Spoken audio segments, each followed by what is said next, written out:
It starts with an instinct that we share with other mammals. It's an instinct, for instance, that you might see in your dog. If your dog was sort of snoozing by the hearth and some snow slid off the roof and landed with a loud thud outside the window, and your dog would jump up and growl and bark and look around. And basically the dog is asking, who's there? What do you want? It's looking for an agent in the world. This hyperactive agent detection device, as Justin Barrett calls it, is something that we share with, basically with all mammals. It's a very useful evolutionary habit to have, the habit of looking for agents whenever there's something puzzling or surprising going on. Not necessarily startling. If it won't rain, and it won't rain, and it won't rain, you can start looking for an agent to blame for that, or maybe one to appeal to ask for rain to come. That's another phenomenon in life that would lead to the positing of an invisible agent that plays a role in your life.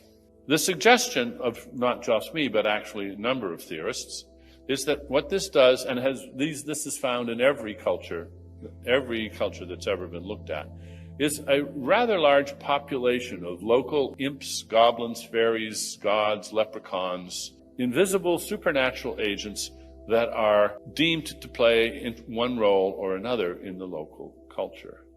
Now, how did that happen?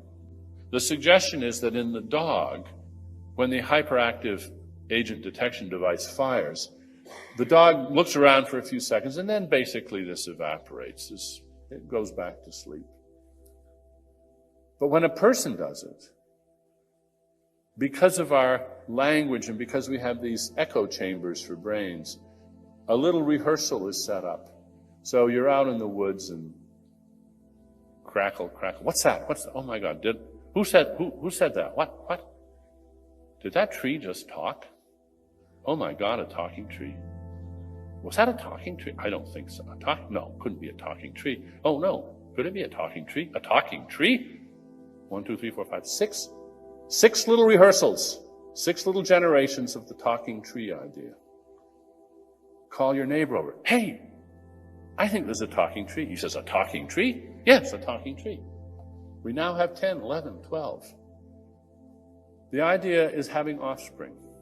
Pretty soon the whole village is talking about the talking tree. That's how a meme is born. One thing to understand about evolution, cultural evolution as well as genetic evolution, is that evolution is all about things that almost never happen. Mutation almost never happens, but evolution depends on the amplification of the effects of mutation. Every birth and every lineage is a potential speciation event. Not 1 in a trillion is, but that's the source of all the variety on the planet. Every time your hyperactive agent detection device fires and you create a momentary, off-the-wall hunch, I think there's a goblin out there. Let's suppose, not that 99 times out of 100, let's suppose that 999 times out of 1,000, that's the end of it. Evaporates, dies. You don't even remember it for 5 minutes. But every now and then, one comes along that gets rehearsed by you. And rehearsed. And once it's been rehearsed a few times, it's going to be rehearsed a few more times. And then it's going to be spread. And now we have a lineage. It won't take long before these rare replications lead to a population explosion of sorts. And now they're going to compete for rehearsal time in brains, because that's limited. So we have a population explosion with competition for a limited resource. That is time and space in people's brains. Only the unforgettable ones are going to survive. The ones that are memorable, that are unforgettable, that you can't get out of your head. So those are going to be the winners of this tournament, this replication tournament in the brains of our ancestors. Now, what are the winners for?